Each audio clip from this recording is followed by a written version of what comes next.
Fala, Dev, tudo bem contigo? Se não tiver, vai melhorar, né? Bom, vamos aí estar dando continuidade ao nosso curso, né, de arquitetura de software. Então vamos aí para as metodologias ágeis. Mas antes da gente começar, não se esqueça de deixar o like, se inscreva no canal se não é inscrito e bora lá. Bom, reflexão inicial, né? Por que seguir modelos engessados onde simplesmente eu preciso do produto? Bom, se a gente for analisar o evolucionário, né, os modelos evolucionários, eles são baseados em muita documentação, padrões muito bem definidos, processos completamente engessados, e é difícil, né? E principalmente quando a gente precisa de um sistema muito rápido de entrega de um produto, né? Muitas das vezes eles não atendem muito bem.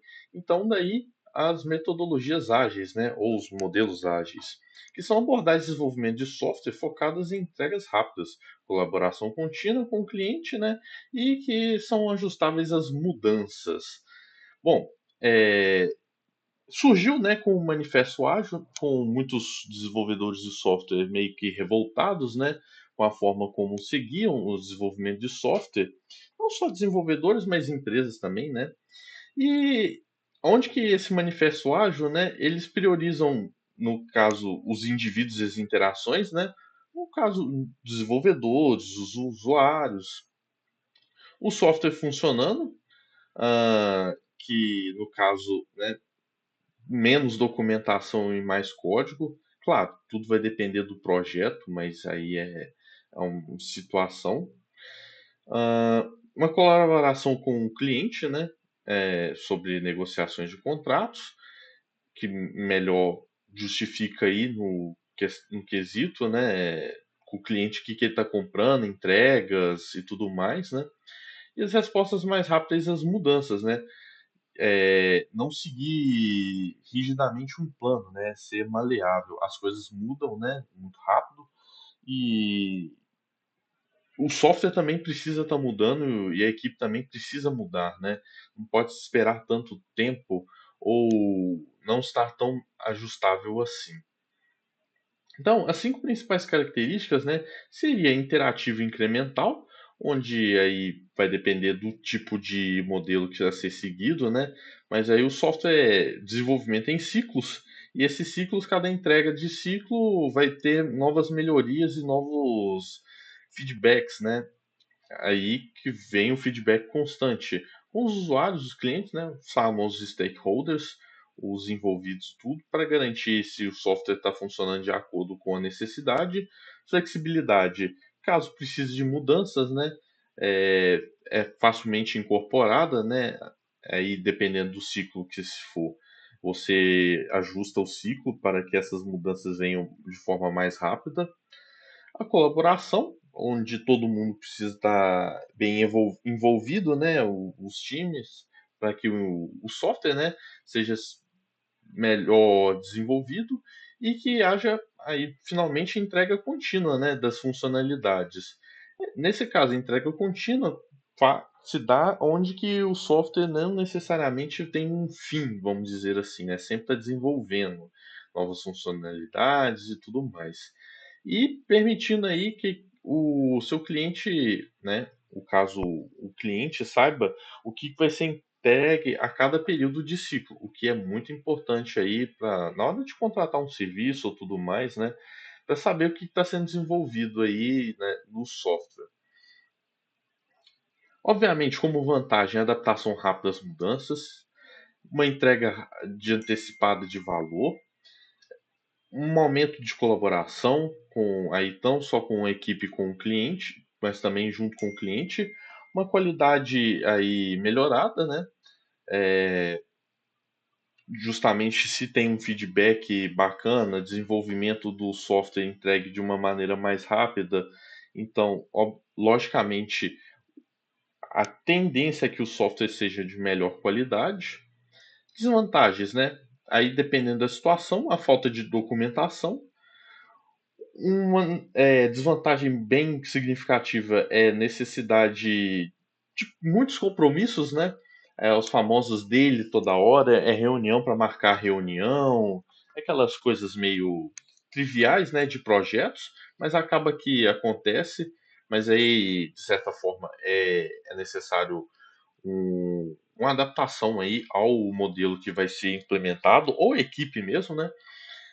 Incerteza no cronograma, já que não existe, de certa forma, um cronograma, né? Justamente vai depender dos ciclos e das mudanças, e escalabilidade limitada. Aí vai depender muito mais do tipo de metodologia do que em si de uma desvantagem específica.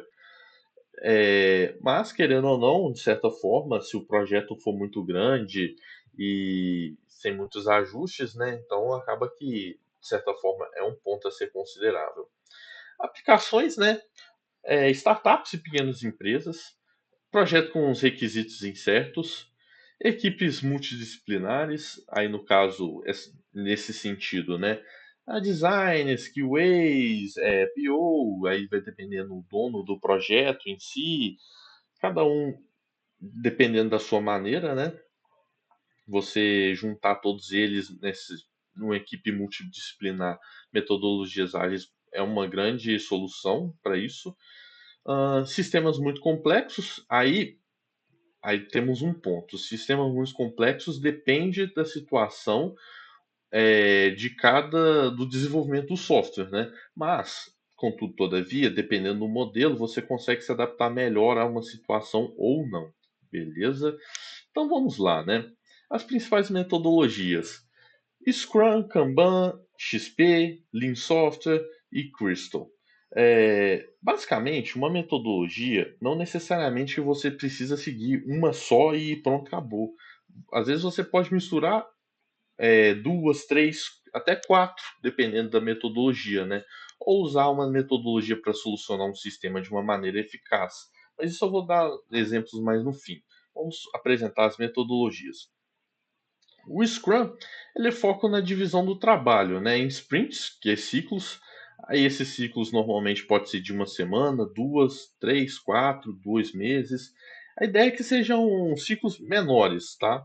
Mas dependendo do projeto ou dependendo do desenvolvimento de uma determinada feature, pode ser maior ou menor. Os papéis, né, que roles em inglês, aí é responsável aí por exemplo, PO, responsável pelo backlog com a interação mais com o cliente, toda a parte, vamos dizer, burocrática. O Scrum Master, né? A ideia dele é ser um facilitador. Tudo que a equipe precisar, ele vai resolver, ele vai atrás. Orçamento, claro, né? Assim, a gente entende que na vida nem tudo funciona da forma perfeita, mas precisamos integrar uma biblioteca. O custo é tanto, ele que corre atrás disso, né? Com os chefes e tudo mais. Deixando que a equipe de desenvolvimento e designers fique só para o trabalho mesmo deles, né? Cerimônias, no caso aí, né, planejamento de sprint deles, stand-up, é, retrospectiva, né? Enfim, todo o fluxo, né, do desenvolvimento da sprint, as reuniões para saber como é que está indo, se está indo tudo bem ou não. E entrega final, né, as entregas de cada sprint, aí com a nova versão do produto, né? Então aí, no caso, entendendo, né, o backlog gera o PO ou os devs e tudo mais vão gerar um product backlog com todo o histórico do que precisa desenvolver. O PO normalmente vai ser novas funcionalidades. Os devs talvez vão estar acrescentando aí bugs, pendências, devs técnicos, né, e tudo mais, que vão ser organizados aí em uma sprint backlog. Nessa sprint backlog vai ter tudo isso, né, para o que se fazer. Vai se planejar, aí a sprint vai ter uma semana, duas, três, um mês, enfim, né? Vai planejar a sprint. Depois vão ter a parte de implementação, a review da sprint, né? E a retrospectiva. E aí vai ter daily ou não. Aí alguns variam de dailies uma vez, tipo. Aí parece estranho, né? Mas daily não seria todo dia? Mas dependendo da situação, de um dia sim, um dia não, até para focar mais no desenvolvimento. Ou então uma daily vamos dizer assim, 2 dias, vamos dizer, deles presenciais ou videochamada e outras deles só reporte da tarefa, que normalmente é o que deveria ser mais usual, mas cada empresa adapta o que for. E no fim de tudo, né, vamos ter o produto, né, a entrega do sprint, que pode ser um sucesso completo ou não, né? Mas aí vai depender da situação. Vai para o backlog, monta uma nova sprint e tudo mais. Bom, isso é o Scrum. Kanban. O Kanban, né, ele, né, na ideia, ele é uma visualização do fluxo de trabalho com um quadro de Kanban, né, que é aí os famosos post-its, que vai indicar o fluxo de andamento de cada tarefa. O objetivo é melhorar o fluxo de trabalho, né, entendendo cada do ciclo definido, como que está o processo, né, e as interações fixas, né? As tarefas são puxadas de acordo com o dev aí, ou o desenvolvedor, ou o designer, né? Aí, dependendo do que for, quem é o habilitado para determinado da tarefa e realizar. E aí os ciclos podem ser definidos ou não, né? Aí vai depender muito do processo aí. Bom, é um modelo aí de Kanban, né? De quadro de Kanban, que é o backlog, fazendo, revisão e feito. Claro, esse quadro, na verdade, pode ser melhorado ou ampliado ou destrinchado, né? Você pode ter versão, o backlog normalmente, para a fazer, fazendo, revisão, por exemplo, QA, pendente ao QA, revisão do QA, homologação, feito ou não feito também. Então, assim, o quadro pode se adaptar. E como você pode ver, você pode mesclar o Scrum com o Kanban. Então, não necessariamente é um modelo engessado, o que é muito bacana aí. XP, né? Extreme Programming. Foco é basicamente é a qualidade do código e adaptação às mudanças, né? Basicamente, ele é o famoso pair programming, né, conhecido aí, né, programação em pares, onde dois desenvolvedores sentam não necessariamente juntos, né, que hoje em dia remotamente você pode usar Live Share Code ou sistemas similares, né, que vão estar desenvolvendo o software, né, onde vai ter uma refatoração contínua e testes automatizados aí com entregas frequentes. Eu já tive uma pequena experiência, é muito bom, porque às vezes um desenvolvedor vai fazendo alguma coisa, quando você está observando o código, você consegue dar palpites mais eficientes, às vezes do que está desenvolvendo. Você vai tentando adivinhar o que ele vai fazer, o que, que ele poderia estar implementando, coisas do tipo. E quando troca é a mesma coisa, né? Cada um tem uma visão muito diferente de como desenvolver software. A qualidade é muito boa, assim, melhora muito porque vai revisando códigos ali e tal. Ah, mas poderia ter a famoso PR review, né? Sim, mas é muito diferente, porque você praticamente ali já está entregando, né, na teoria, um software quase que já revisado ali, você está desenvolvendo e revisando. O que envolve um feedback aí bem bacana, não só na parte de desenvolvimento, quanto na parte com o cliente também. Claro, né, é complicado você, dois desenvolvedores, desenvolvendo um único código. O ideal é que seja assim, né, o pair programming em específico seja para projetos um pouco mais complicados ou uma feature específica para desenvolver ali. Mas é bem bacana a estrutura do XP. Mas o XP em si não é só pair programming, ele tem todo o desenvolvimento, né? Ele é muito focado no desenvolvimento e não tanto em si no processo mais burocrático, vamos dizer assim. Você vai ter as histórias, né? Que aí pode ser definidas aí pelo Scrum e tudo mais. É, planejamento.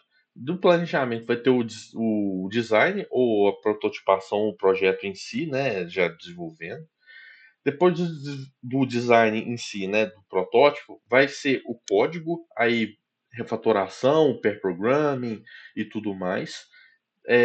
Teste, se deu errado o teste, volta, né, na parte de codificação ou no design, dependendo da situação, né, que aí planejamento, design, código.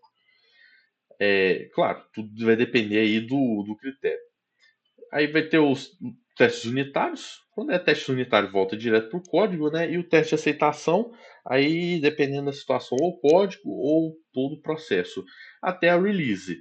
É realmente mais focado no código em si, né? Do que em si no processo.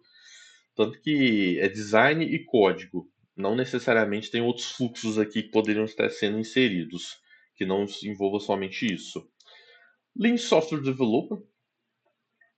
Basicamente, ele é um sistema aí de modelo que ele proporciona, né, a eliminar desperdícios e maximizar, de certa forma, o valor entregue ao cliente, né, como foco.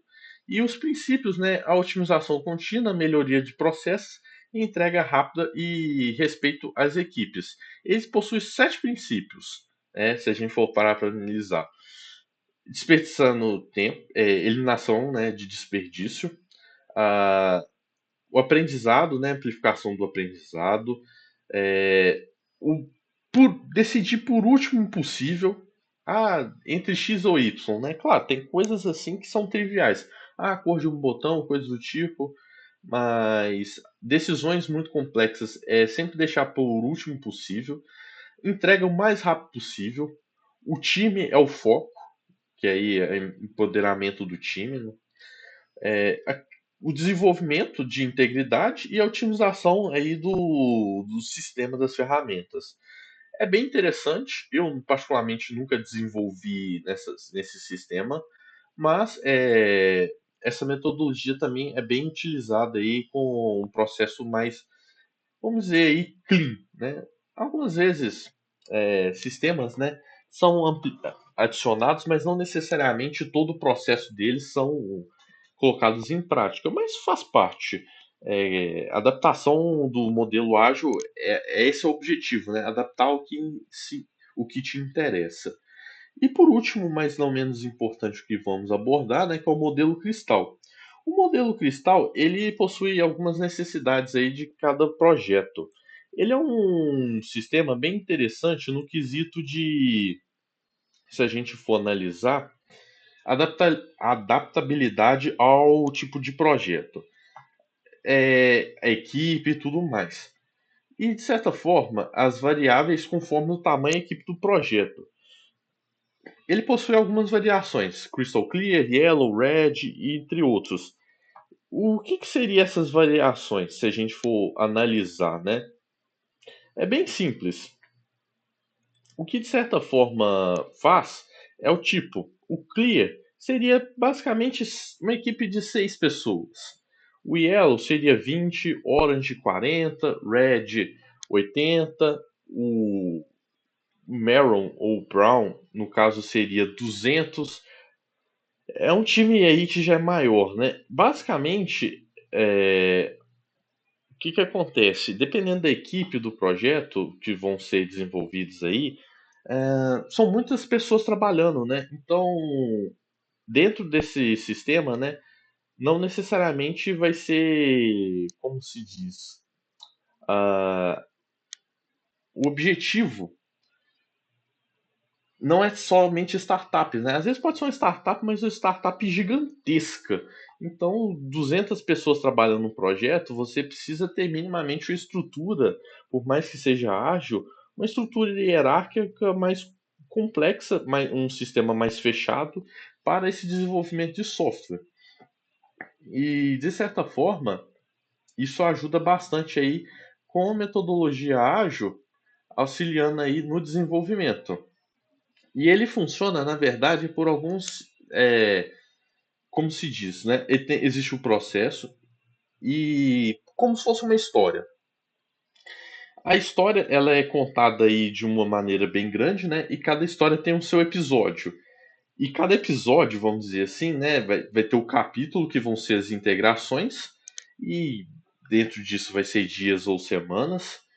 E dessas integrações aí dos dias e semanas vão ter as entregas, né? A entrega do capítulo. E cada capítulo vai se formando a história, tendo o projeto em si. É bem divertido, assim, a ideia, né?